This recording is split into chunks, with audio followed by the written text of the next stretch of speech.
yung gawin. Ako mag-i-irrital ngayon, sabi ni Daiki. Papakita ko sa iyo kung paano manalo. Pero, that's still a question as we enter game number 2. Now, gusto ko yung sinabi mo kanina na yung paghahain eh. Kumbaga itong si Carl, sinusundo niya yung pagkain. Si X-Nova, hinahatid niya mismo. Waiter at... Yun. Yon, sige. Basta, yun. Receiver. Hooker. Receiver. Oh, pwede. Receiver. Taga salo lang. Yun ang mga foods, pero maagang panggugulo ginagawa dito ni Nova. Oop!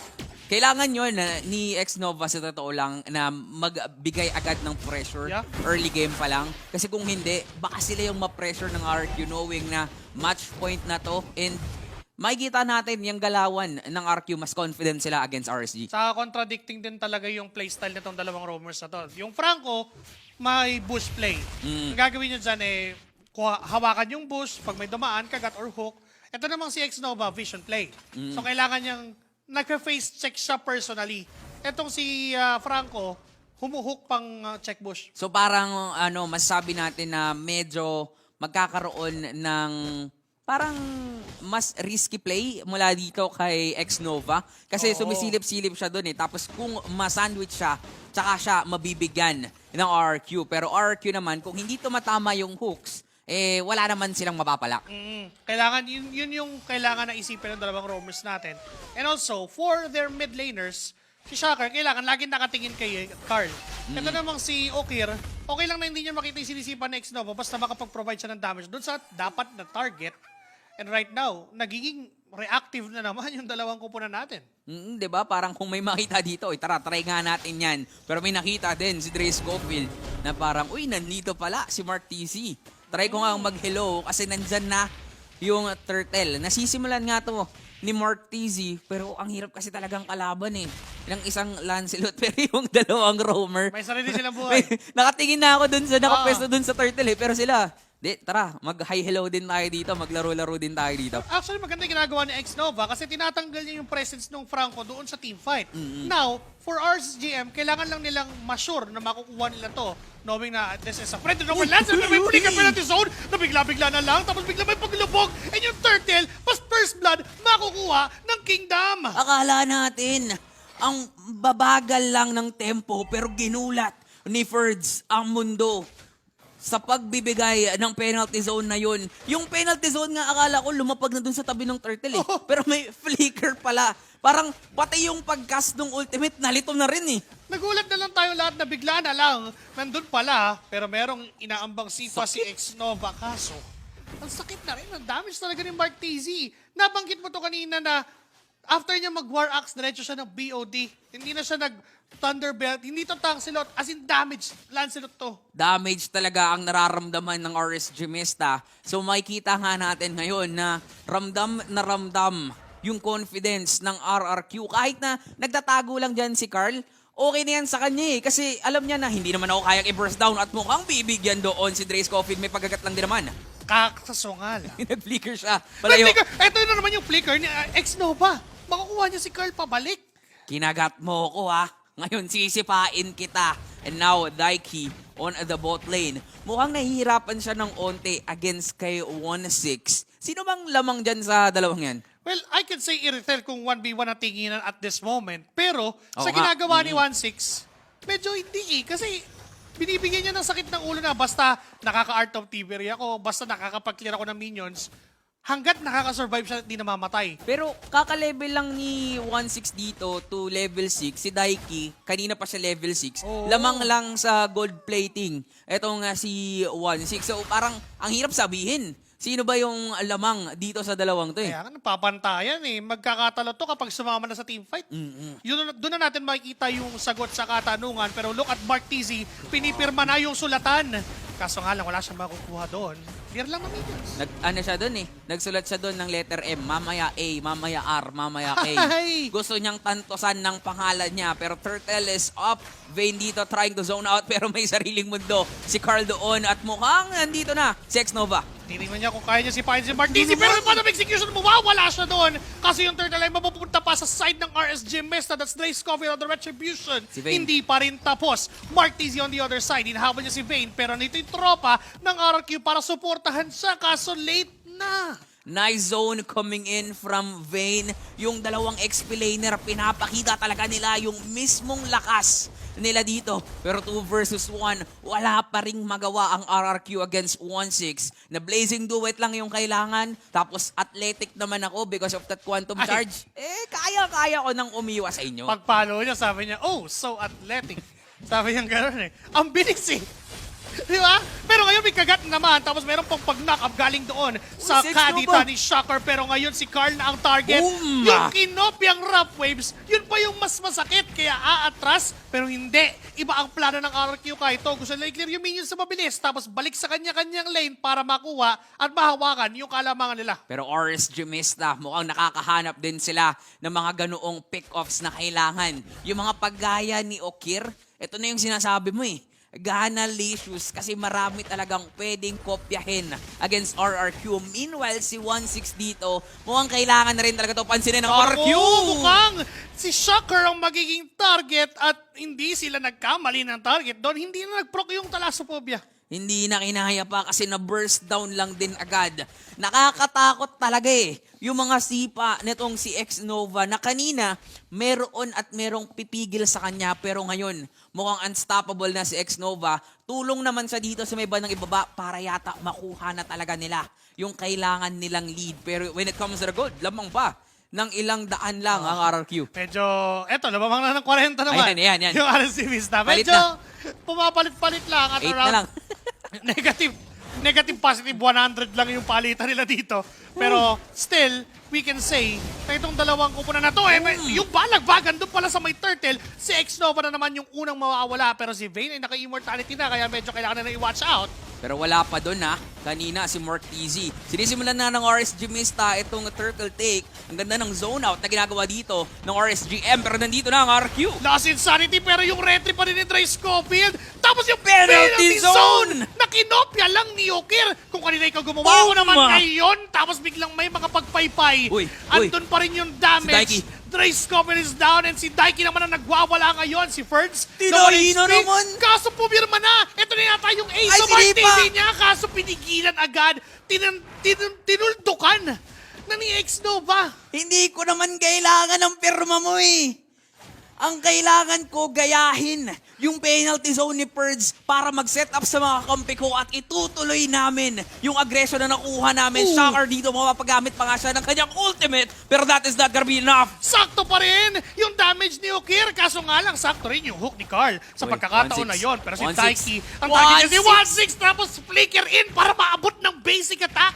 Ngayon si X-Nova naman, wala Uy, na namang may iba. gagawin kundi attack. Kaya tumba na rin si X-Nova. 3 laban sa 1, labang ang RRQ doon. Kanina ka pa kopya ng kopya, bibigyan na kita. RRQ nakabawi lang din agad. Palitan kung palitan ng momentum itong dalawang kupunan. Yung mga sipa na nagagaling dito kay X-Nova, yung mga hooks na nagagaling kay Carl, tuloy-tuloy ang laban. At hindi lang yon, mga sisid ni Shocker, mga sisid ni Okir, mga penalty zone ni Okir, mga penalty zone ni Ferds. Talaga namang nagpapalitan lang. Sa 1.6k gold lead for RQ Kaito. Pero alam mo, at alam nating lahat na kayang pumalag ng RSG Mista when it comes to the team fight. Now I know, di ba? Mamaya, I believe. Mamaya. Mamaya. Tama. To see is to believe kasi. Tama, ganun yung kailangan nating kailangan niya pang kumuha at magparami nung stocks na yon. Di ba ngayon hanggang 5 na lang? 5 lang. 5 na lang. Dati kasi 10 pero hook! Kumonekta! Dire-diretso na naman at si X-Nova pala yung na-target niya. Pero may last hit sarili na gagamitin itong si Vayne. Doon sa likuran, Uy, pero uy, si Ferds wow! naman ang target niya si Okir. Kaso may kinopya yung penalty zone. Pwede pa pabalag dito yung side ng RSG Mista. Kaso aatras na lang din muna. Alam nila na kahit papano yung Daiki napakasakit na. Nakakatakot ang RRQ ngayon. After mong ma-hook, napilit ka na nga na sumama sa kanila, napilitan ka pang mag-swimming. Dahil dito kay Shocker, sila yung mga ayaw mong kasama kapag wala ka ng pera, pero may penalty zone lang din magagaling kay Okir. Ito na yung kinopya niya, kaso nga lang mukhang siya yung masasaktan sa mga pangyayari. Kaya naman si Mark TZ, teka, kaya nyo ba dyan? Akin na lang yung Lord. Pero doon sa may bandang ibaba, tumatrabaho Ay. lang din. Si 1-6, sige, lamang yung Iritel ha. Inyo na din muna yung Lord. First Lord pa lang naman ng game na to. 9 minutes to 10 minutes in pa lang naman ng game. 8-6 lang yung score. 2-5 lang yung gold lead. Magpa-farm na lang ako dito. To be fair, kaya naman talaga nilang i-burst down yung Lord na mabilis. This is an X-Borg, this is a Valentina and a Claude. Both of them has enough damage to take down the level 1 Lord. Yun yung mahalaga, the level 1 Lord. Kasi, di ba, parang madalas nga natin sinasabi yung maximum revenue nitong level 1 Lord is to take down all outer turrets.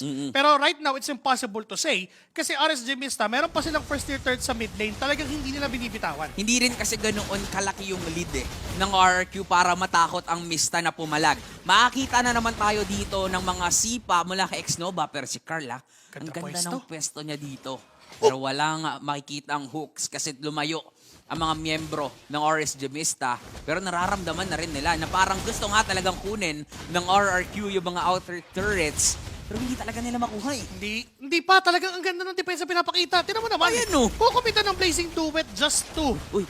remove all. Uy, ang bilis Pero bumalik. may hook! Sumakto pa kay 1-6 yun. Kaso nga lang, may purify siya penalty doon. zone din. Kaya atras na lang din. Si Oki na mawawala. Pero anong makakatakas? Hindi! Sabi ni Rain. Mark Tizzy, tutuloy ko yung pagpirma. Nasa K na ako ngayon. Nag-aantay lang sila. Babalik ka dito. Nandito lang din kami. Tapos kung makakalayo ka, ako nang bahala. Mark at TZ is in the house. RRQ Kaito is still pushing and giving pressure to RSGM. And RSGM parang wala silang masagot kasi sobrang nagle-layer ng skills ng RRQ. Nabanggit natin kanina, accuracy dependent yung hook. Tapos ito namang si Xnova, sabihin na natin na kailangan makapwesto siya ng maayos o maka-entry siya ng maayos. Ang kaso nga lang, napipigilan yung pag-entry niya kapag pumasok ka, kakagating ka ni Carl. Tapos sakto pa na hindi na kailangan na humarap ni Carl kasi tumatama yung hook niya. Diba? If ever na walang purify si 1-6 doon sa pagkakataon, napaaga yung death niya. Pero since... Pero kahit nga may may purify, yung penalty zone naman ni Ferds. Kaya nga eh, Diba? layer. Wala nang takas pa. RRQ Kaito, parang yung plano nila, kung hindi man maging effective at hindi gumana yung plan A, plan B tayo, tas meron pang plan C. Oo. Si Mark Tizzy nga, nasa K pa lang yung pirma eh. So may TZ pa siyang ilalagay. Oo nga. Di ba? Tama. May period pang kasama. Ganun yung, medyo mahaba-haba pa yung tatahakin. Uy. And RRQ, kahit ngayon mukhang papadaliin. Kasi may Uy! flicker! Okay Tapos, lang! Hindi umabot yung kagat. Kaso nga lang, yung hook naman, ang tumapat. And it's gonna be Mark Wow! Tizzy taking that kill once again. Wala na naman yung initiator ng RSGM. Ayun yung mga tipong mission failed successfully. Yo! Ganun yun eh. Napag-commit ka ng flicker para sana kagatin si Xnova. Hindi tumama. Sige, okay lang. Kaya pa rin natin to. Hook, halika dito, Xnova. Tapos napatay nila. And RRQ transition dito sa Lord RSGM. Alam din nila na hindi nila pwedeng i-commit, i-contest itong Lord na to. Ibibigay nila level 2 Lord. Madedepensahan pa rin naman nila. This is what's good eh, sa RRQ. Yung baga, yung pag-convert nila ng mga kills or ng mga pick-offs to objectives of the game. Kasi biglang after, okay, nakakill tayo, hindi mag-aano yan, hindi mag-aangas yan. Wala silang sipa. So, rekta, kuha lang ng Lord. And alam din ng RSGM yun, just like what you've said. Kaya, they can actually defend. This is just the level 2, the athletic Lord. O diba, athletic na naman. So athletic. So athletic. Kasi Grabe. dumadamba yan. Ito na yung kakatok. Tok, tok, tok. Ako'y kumakatok. Yan, kakatok talaga yan. Minsan na nga, hindi na kumakatok yan eh. Diretso pasok yan eh. Papasok na lang talaga. Oo. Hindi nyo na ako kailangan pagbuksan. Ako nang bahala magbukas ng torrent na yan. Pero feeling ko naman, sasalubungin lang to ng RSG Mista. Kailangan lang nilang maging maingat. Minsan kasi sa pagdepensa ng mga ganitong klaseng Lord, hindi mo na pabababain eh. Pero Oo. mukhang wala silang planong ganun. Ang plano nila is to Tanggapin. protect. Oo, sige. Sige, kung gusto niyo ibigay, tatanggapin namin yan. May lasin sa atin nagkukulit sa tatlo, tapos may penalty zone pang kinopya, kaso nga lang kinagat ng bloody hand. Si Tapos yung Okir! blazing duet ay nandoon para bigyan ng Uy! damage. Pero no! Si Xnova gusto niya Patay! nagkuha ng kill, pero mawawala din naman. Siya ang kapalit, that's 2 for 1. Pero yung Lord, medyo natagalan talaga sila i-burst down yun. At andito pa ang RRQ. Mukhang gusto pa nilang ituloy. Meron pang minions doon sa may nagbaba. May hook na naman natatama dito. Mapapagamit ang si Vayne doon ng Last Insanity. At mukhang medyo mahapdi na rin sila. Sakto ba yung damage? Naabot pa, pero si Trace Daiki! Scope medyo natutunaw doon sa mga crossbow ni Daiki. At Si biglang Mark bumalik yung Tizzy! buhay. Pumipirma na naman si Mark Tizzy doon. Hindi lang Tio na dagdag niya, pati Z, pati Y. Kasi hindi ka na magtatanong kung bakit. Kasi gusto nilang tuldukan. Kaso nga lang si 1-6. Nandyan pa din naman yung Blazing Boom! Duet to burst down. At andun din naman si Ayan Okir na naman. to finish Ayan the na job. naman. Eto na naman yung pirma. Kaso nga lang, alam niya na wala na siyang kasama doon. Mamaya ko natutuldukan. Kasi ang hirap nga naman ng buhay na ginagawa dito ng RSG Mista, hindi pa pwedeng tapusin ng RRQ tong laban. The defense coming in from Vayne, buhay na rin si 1-6, madali lang nilang nakiklear out yung minion waves. Pero masasabi natin that RRQ actually maximizes that second lord. Sobra. At sobra pa nga doon sa gusto nila. Diba nabanggit natin, maximum revenue ng level 1 Lord, outer turrets. Yung maximum revenue ng level 2 Lord, inhibitors. Pero yung kanila, nakuha nila, muntikan pang base siege. Muntikan na Diba? tampusin eh. Muntikan ng tapos yung laban. But again, we're talking about the AOE, the potential of RSGN to defend. That's an X-Board, a Valentina, and a Claude. Ang hirap niyan tapusin basta-basta kung buhay yung mga na-point out mong heroes. Pero mukhang nagkakaroon din dito ng mga high-hello na naman na konting silipan, konting batian na para sa mga makukunat na heroes. Pero si Vayne, mukhang itatry niya ng sumilip dito kasi alam din niya, pero may conceal. Andun sila sa may bandang gitna. Kaso nga lang, Wala, alam hook nila, ka naman! pero si Trace Scope tapos may hook, biglang Wrap Waves, burst down Wow! palala. And it's a mega kill for Preds. At si Mark- Mark si Tizzy, pumipirma na naman siya doon at makukuha niya si 1-6 sa pagkakataon na yon. Kaya itong si Vayne na Si isusunod Vayne! nila. At si Daiki, ay unstoppable na pero may sipa. Galing kay X-Nova. Kaso Ayun nasaan lang. yung damage? Nasaan yung kasunod? Na kay Okir yata, pero mukhang bibigyan lang din naman. Nag-grow as a player at nabigyan yung kanina pa pumipirma. Pero siya din! Ito na yung return ng Grow as a player. Kaso nga lang, still masya-shutdown pa rin. Uy! Makakaiwas siya sa hook. Pero ang hindi niya maiiwasan ay ang pagtuldok ng RRQ sa serye Viva RRQ! The kingdom is still rising. Ayan na yung massive!